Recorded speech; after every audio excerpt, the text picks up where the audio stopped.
Hello, నేను miss రావు. దేశవ్యాప్తంగా రాజకీయాలు హీటెక్కాయి, షెడ్యూల్ కూడా ప్రకటించడంతో ప్రత్యేకించి తెలుగు రాష్ట్రాల్లో కూటమి ఏర్పడింది. అలాగే ఎలక్ట్రల్ బాండ్స్ వ్యవహారం దేశవ్యాప్తంగా సంచలనంగా మారినటువంటి ప్రస్తుత పరిస్థితుల్లో విశ్లేషణ తీసుకునేటువంటి ప్రయత్నం చేద్దాం. ప్రస్తుతం మనతోటి రాజకీయ, సామాజిక, ఆర్థిక విశ్లేషకులు వెంటపాటి పుల్లారావు గారు ఉన్నారు, ఢిల్లీ నుంచి. నమస్తే అండి పుల్లారావు గారు. నమస్కారం గారు. నమస్కారం సార్. నమస్తే సార్. మొత్తం దేశ రాజకీయాల వైపు అందరు చూస్తూ ఉన్నారు. ఎలక్ట్రల్ బాండ్స్ ఒకవైపు, అలయన్స్ ఒకవైపు, ఈ రెండు చాలా సీరియస్ గా కనిపిస్తున్నాయి. ఏంటి సార్, ఎలక్ట్రల్ బాండ్స్ ఎటువైపు దారి తీసే అవకాశం ఉంది? ఎలక్ట్రల్ బాండ్స్ వచ్చిన ప్రాబ్లం ఏంటంటే, రూలింగ్ పార్టీకి ఎప్పుడు ఏ రూలింగ్ పార్టీ ఉంటే ఆ పార్టీకి కొద్దిగా ఎంబారస్మెంట్ వస్తుంది, మిగతా వాళ్ళకి అంత రాదు. అసలు ఎలక్ట్రల్ బాండ్స్ గురించి మీరు మాట్లాడితే 2018లో కేసు వేశారు సుప్రీంకోర్టులో. ఇప్పుడు ఎవరైతే వాళ్ళ మీద తీర్పు వచ్చిందో 6-7 సంవత్సరాల టైం గవర్నమెంట్ ఉన్నది సరి చేసుకుంటాను. సరి చేసుకోలేదు కదా. ఒకసారి కేసు వేసాక కోర్టులో అది ఏమీ అవ్వదు, పర్వాలేదు అని చెప్పుకుంటా ఉంటే ఎలా కుదురుతుంది? ఒక గవర్నమెంట్, భారతదేశంలో ఉన్న ప్రజాస్వామ్యం అంత పెద్ద గవర్నమెంట్, రాబోయే డేంజర్లు, ప్రమాదాలు ఎదురు చూసి ప్లాన్ చేసి దాన్ని తట్టుకోవాలా వద్దా? అదే నిన్న మొన్న ఏదో 5 రోజుల క్రితం నిర్ణయం రాగానే అంతా మునిగిపోయినట్టుగా ఉక్కిరి బిక్కిరి లేకుండా తిరుగుతున్నారంటే అది చాలా, ఒక గవర్నమెంట్ దగ్గర స్కిల్ లేదా, ఒక బ్రెయిన్ ట్రస్ట్ లేదా, ఒక 5-10 మంది. దేశం ఎంత పెద్ద దేశాల్లో వస్తున్నాయి మనకు ప్రమాదాలు? లీగల్గా వస్తున్నాయా, రాజకీయంగా వస్తున్నాయా, ఆర్థికంగా వస్తున్నాయా, విదేశాల నుంచి వస్తున్నాయా, రోజు కలిసి అదేం లేదు. ఇది ఆశ్చర్యంగా ఉన్నది. ఇది అందువల్ల దీనివల్ల ఎలక్షన్ పోతాయా వస్తాయని నేను అంటలేదు. తప్పకుండా ఇది గవర్నమెంట్కి ఎంబారస్మెంట్. సార్, ఎల్లుండి లోపల సుప్రీంకోర్టు యూనిక్ నంబర్ తో సహా ఇచ్చేయమని చెప్పి డెడ్ లైన్ పెట్టింది. సో అది ఎఫెక్ట్ కదా ప్రభుత్వానికి? అంటే అంబానీ, ఆదానికి సంబంధించిన కంపెనీలు లేకపోవడం ఏంటి అనేది అందరూ ప్రశ్నిస్తున్నారు. అది లేకపోవటం వల్ల గవర్నమెంట్ చాలా వరకు సేఫ్ అయిపోయింది. అలా 500 కోట్లు ఇచ్చినా, 1 కోటి రూపాయలు ఇచ్చినా ఎదుగో ఇచ్చారు, ఇదంతా నిజమని వచ్చింది. కాబట్టి గవర్నమెంట్కి జ్ఞానం ఉన్నదా, పార్టీ జ్ఞానం ఉన్నదా కాకుండా అంబానీ, అదానికి చాలా తెలివితేటలైన అడ్వైజర్స్ ఉన్నారని మనం భావించాలి. వాళ్ళు డబ్బిస్తే ఎప్పుడో చోట బయటపడుతుంది అని ఇవ్వలేదు. ఈ ద్వారా అది మనం నిజంగా మెచ్చుకోవాలి. అది ఏమన్నా ప్రాక్సీల ద్వారా, ఇతర పేర్లు, బినామీల ద్వారా ఇచ్చారో రాబోయే రోజుల్లో తెలుస్తుంది. ఇవ్వలేదు అనుకుంటున్నా. వాళ్ళంతా దూరదృష్టితో ఆలోచించి ఒక రోజు బయటపడతాది, మనం అల్లరవుతాం, మనకు జవాబు ఉండదు, ప్రజలు మనం దూషిస్తారు, మనం లంచాలు పెట్టి పనులు చేసుకుంటున్నాం అంటారు రాజకీయ పార్టీ. కానీ ఇవ్వలేదు. కాబట్టి చాలా వరకు ఈ అలిగేషన్ మీద గాలిపోయింది.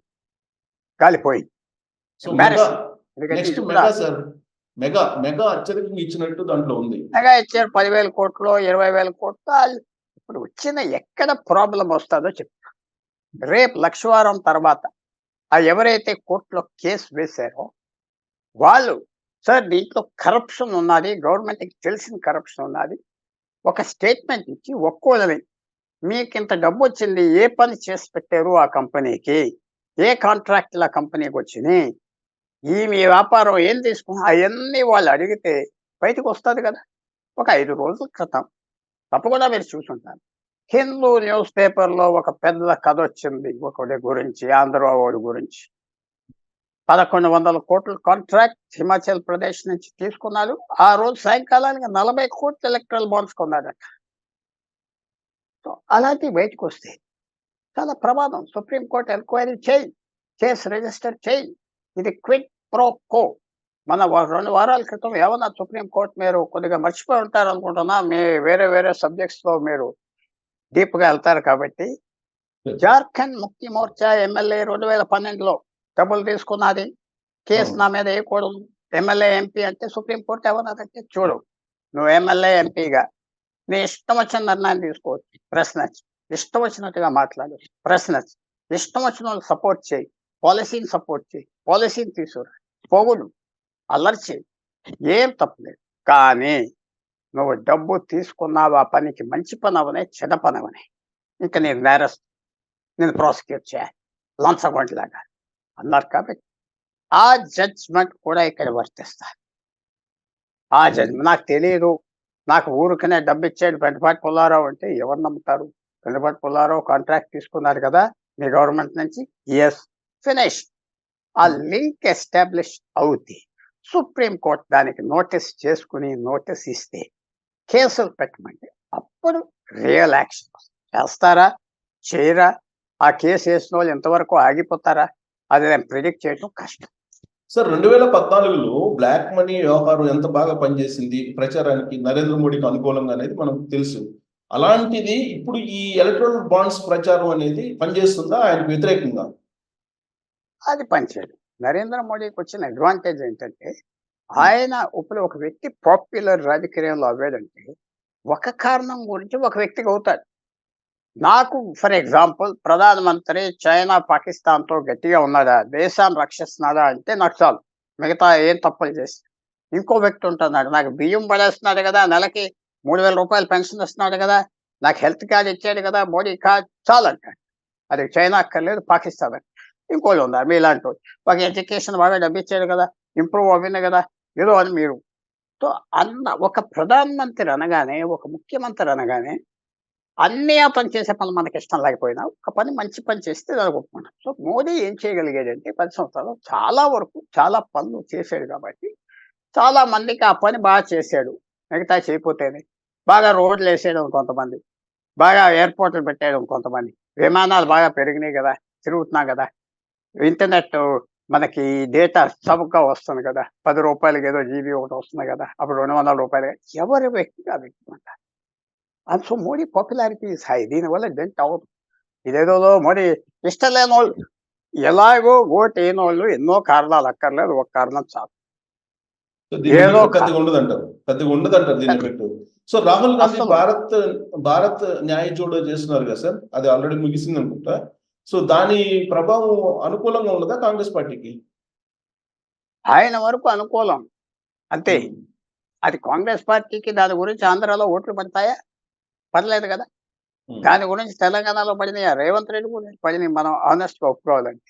మరి శివకుమార్ కర్ణాటకలో ఉప ముఖ్యమంత్రి ఏమన్నాడు? 135 ఎమ్మెల్యేలు నేను గెలిపించా అన్నాడు.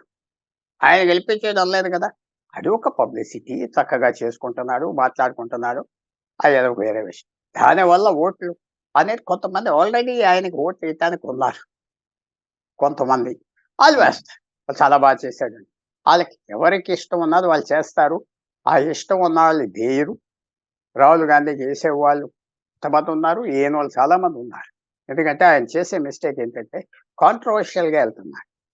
ఒక నాయకుడు అనేవాడు కొంచెం కాంట్రోవర్సీ లేకుండా అధికారం వచ్చే వరకైనా వెళ్ళాలి. కాంట్రోవర్సీకి వెళ్ళిపోగానే చాలా మంది వ్యతిరేకం అయిపోతారు. కాంట్రోవర్సీ లేకుండా ఎళ్తే అతని వ్యూస్ ఏంటో మనకు తెలియవు కదా! ఓహో! మంచోడేలే అనుకుంటాం. అది దిగాక పదవిలో దిగాక అతని సంగతి తెలుస్తాది. సో, అక్కడ ఫెయిల్ అయిపోయాం. సో ఇప్పుడు రాహుల్ ఆయన గాంధీ ఏదో సార్, రాహుల్ గాంధీని వివాదాస్పదం బీజేపీ వాళ్ళు చేస్తున్నారా? పాపం ఆయన తెలియక వివాదాస్పదం పడుతున్నాడా? లేటెస్ట్ గా ఆ శక్తిని దూషించారని చెప్పి ఇప్పుడు లేటెస్ట్ విమర్శ. ఒకటి రాహుల్ గాంధీ ఇష్టం వచ్చినట్టుగా మాట్లాడుతున్నాడు. తెలిసింది మాట్లాడుతున్నాడా? తెలియనిది మాట్లాడుతున్నాడా? హిందూ ఫిలాసఫీ అనేది పీహెచ్‌డీ వచ్చినా మాట్లాడలేం. ఎందుకంటే అది చాలా డీప్‌గా ఉన్నది. నాలెడ్జ్ కావాలి, సంస్కృతి తెలియాలి, హిస్టరీ తెలియాలి. నేను కూడా ఆ జోలికెళ్ళను. ఎందుకంటే మనం అంత డీప్‌గా ఎళ్ళలేదు గదా! ఏదో లైట్‌గా నేర్చు కదా అని వెళ్ళాం. ఆయనేదో అలా మాట్లాడుతున్నాడు. కానీ బీజేపీ అది హైలైట్ చేయడం వల్ల ఆయనకి బెనిఫిట్ వస్తుంది. ఆయనకి పబ్లిసిటీ వస్తుంది. ఆయన హైప్ పెంచుతున్నారు ఆయన. ఇగ్నోర్ చేయాలాయన. ఇగ్నోర్ చేయట్లేదు. అందువల్ల మనం చూసేదేంటంటే తప్పకుండా ఆయనకు ఓ రకంగా ఇది బెనిఫిట్ అవుతుంది. ఇలాంటి కాంట్రోవర్షియల్ రిమార్క్స్ చేస్తా ఉండగా బెనిఫిట్ అవుతుంది.